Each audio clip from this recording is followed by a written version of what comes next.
Now, your stories, your struggles, and your successes. This is Focus on South Florida. Stay right there. Coming up, the grandson of famed underwater explorer Jacques Cousteau is taking matters into his own hands, literally, to make sure our oceans and our mangroves and the fish living in them are safe for generations to come. Let's connect people to our oceans, because it's not just about bad news and being depressed. Let's harness that energy, that frustration into positive action. Let's make good news. Let's plant sea turtles in El Salvador. Let's do mangroves here at John Muir Lloyd State Park. Let's do oyster reefs in the Hudson River. We'll be right back. Welcome back, everyone. There's an SOS over the health of our oceans and the risk it may pose to you and life above and below the sea. Could the fish you eat be sick?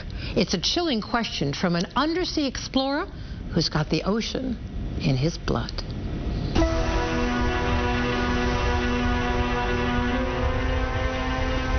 When you look out at this magnificent ocean, Yes. what do you see? I see the future. I see mystery. He's a third-generation ocean explorer who sees a lifeline for humans in desperate trouble. What we're putting in our water system is coming back to haunt us. Here we're injecting chemicals by the tens of thousands into the oceans. That ends up in our plates through those fish. His name is Fabien Cousteau, grandson of the great-granddad of our seas, Jacques Cousteau.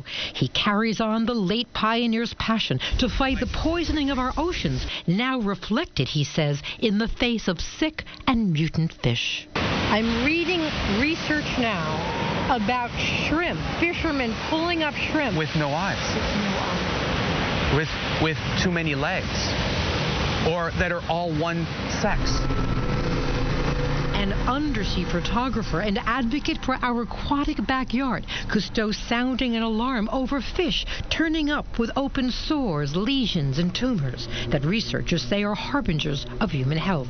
We're seeing alligators with stunted genitals. We're seeing bass that go all female because of all the estrogen in the water. Cancer-causing PBCs, mercury, arsenic, all showing up in fish, which we may eat. There's a garbage patch in every ocean. That plastic lasts forever. It ends up in the food web. When it ends up in the food web, it ends up in orcas, in ourselves. Orcas are now getting cancer rates. Their offspring are getting learning and behavioral disabilities. They're born with physical disabilities. And that's why he's trying to make a difference. Once you open your eyes to the mysterious underwater world, it's impossible to turn your back on it. So I guess, in a sense, it's been infused in my blood.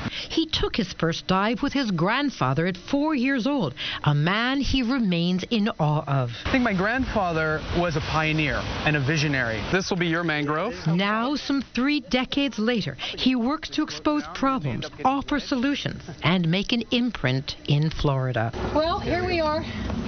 You know, some might say it's a dirty job. Someone's got to do it. Someone's got to do it. Taking me on his mission to plant mangrove seeds at John Lloyd State Park.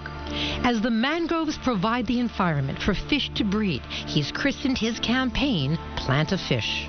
It's planting things that fish depend on. Yes. Mangroves, yes. Corals, which are the rainforests of the sea. Sea turtles, which are iconic and the gardeners of the sea. I'm walking the very fine line, that blue line between land and sea. Selfishly, I'm much more comfortable underwater.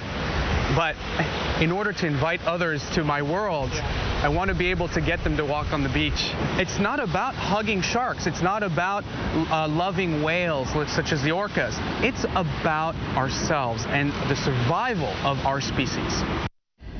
Fabien says the sea turtle project in El Salvador, one of the most critical ones in the world, would not be possible without corporate contributions, such as from nutritional supplement company Rainbow Light, whose manufacturing headquarters is located right here in Sunrise, Florida. And joining me right now in studio here is the initiative manager for Plant a Fish, Elizabeth Jacoby, and Julia Sheffer, a student volunteer. Elizabeth, as a teacher, tell me why you think this project is so important, and having a Cousteau in our backyard makes a difference.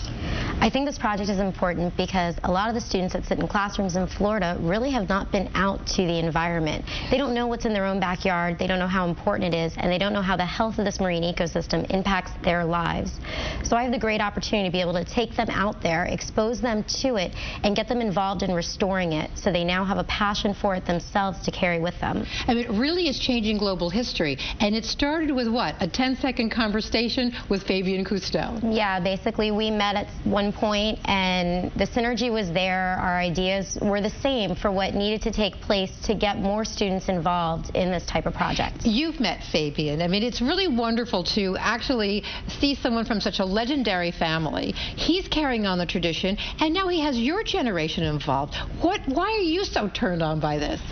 Fabian really has a light that he gives off, and it's contagious, and everyone catches it, and when you meet him, you really get to see it. Yes. And he sparked a passion in me that was already there, which grew and will keep growing. I can understand that, because not many people could get me into that muck and silt and all that, but when you're actually there planting the mangroves, what really is critical is, like, for one mangrove seedling, what kind of impact can that have?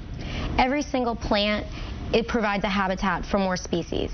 The mangrove forest not only provides a nursery ground for a lot of marine organisms, but the canopy also provides a home for a lot of the birds that we love here in South Florida. Absolutely. And the mangroves themselves, their roots stabilize our sediment. They're our first line of protection against storm surge, against winds, and they also help to prevent erosion. There are so many ways that this mangrove community impacts us. Yes. And steps need to be taken to protect it and preserve it, because a lot of it has been destroyed. Yes.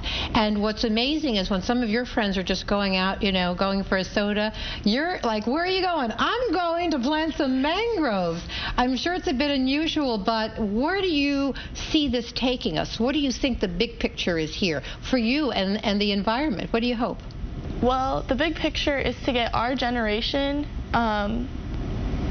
they need a knowledge of what's going on and what they can do to help out, and that it's really not a hard challenge, and it's something you can just do on your spare time, and it's fun. And I know I have fun doing it. I know, I can tell. And what's so important is, you know, on the one hand, it is such a fascinating thing to go out and do it. On a serious note, I mean, you saw some video in that piece of looking at alligators being born with absolutely deformed reproductive organs. I was out there on the lake doing that. We're talking about our potential food chain. We're talking about these problems being mirrored in our bodies. How does that worry you? It worries me a lot. I don't want to see people being worried about being able to eat our local seafood. Yes. That's one of the best things about living in Florida. Well, not the best, but we love having. Absolutely. We have fresh seafood here to enjoy, and when you now are thinking, can I eat this? Is it safe? Yes. It really is going to impact our lives. Yeah. And watching what we put in the water, cleaning the water, cleaning the coastlines to prevent these things from washing out to shore is very important to stress to everyone. And by starting with the students, we hope that they'll continue it and make it part of their lives. As Fabian's grandfather always said, people protect what they love. Yes. My hope is that I'm able to get my students to love the ocean and protect it.